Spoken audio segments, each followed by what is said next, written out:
مصادر: بيراميدز يفاوض أحمد عبد القادر بجانب الزمالك، ويقدر الأهلي ولا يريد أزمات. بيراميدز حريص على احترام المنافسة ولا يسعى لتعطيل صفقات الزمالك. الفريق يتمسك بمحمد رضا بوبو لرغبة الجهاز الفني في استمراره. أحمد فتوح فقد رصيده لدى الجماهير ويجب على الزمالك بيعه حتى لو للأهلي.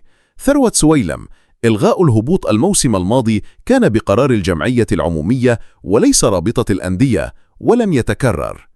أي فريق ينسحب سيتم خصم 6 نقاط فورا دون انتظار لنهاية الموسم، وتم إخطار الأندية بذلك. رئيس مودرن سبورت يرصد مكافأة لتحفيز اللاعبين ضد الأهلي، وأبو جبل يعد بالأداء الجيد.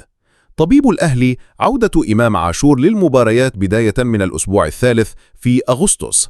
مصدر في بيراميدز ينفي وجود أي مفاوضات لتبادل لاعبين مع الأهلي تشمل عبد القادر ومايلي وداري. والد زيزو يؤكد عدم التفريط في أي مستحقات لدى الزمالك. الأهلي يكذب أخبار رفض دار الرحيل ويؤكد عدم مناقشة الأمر مع اللاعب. مصطفى البدري يجتمع مع محمد يوسف لبحث مستقبله بعد انتهاء إعارته لسموحة. حلمي طولان يعلن وديتين للمنتخب الثاني ضد تونس يومي 6 و9 سبتمبر بالقاهرة. طولان يضع لاعبي الأهلي وبيراميدز البعيدين عن المنتخب الأول في حساباته للبطولة العربية، ويراقب حجازي والنني. قناة الأهلي تنعي الفنان لطف لبيب. ممدوح عباس يرفض رحيل فتوح ويعتبره أساسيا للزمالك ومنتخب مصر. أحمد دويدار ينتقد عباس ويؤكد أهمية الانضباط على حساب أي نجم. الزمالك يضغط على عواد للرحيل بإشاعات تثبيت صبحي أساسيا بالدوري.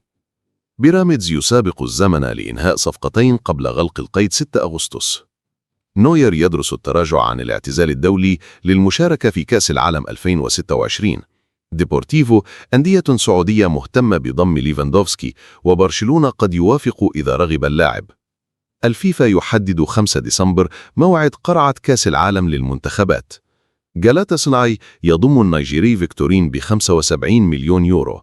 بشير التابعي: صفقات الأهلي قوية والزمالك أضعف. مصطفى محمد: لن يعود للزمالك، بل قد يفضل الأهلي أو بيراميدز.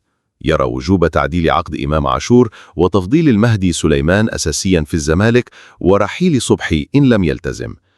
الإعلامي محمد سعيد يهاجم عمرو الجنيني ويصفه بصاحب عقلية مريضة، ويعاتب إبراهيم عبد الجواد على استضافته. يتهم الإعلام بمساندة الزمالك ضد لاعبي الأهلي مثل عاشور وكهربا وزيزو.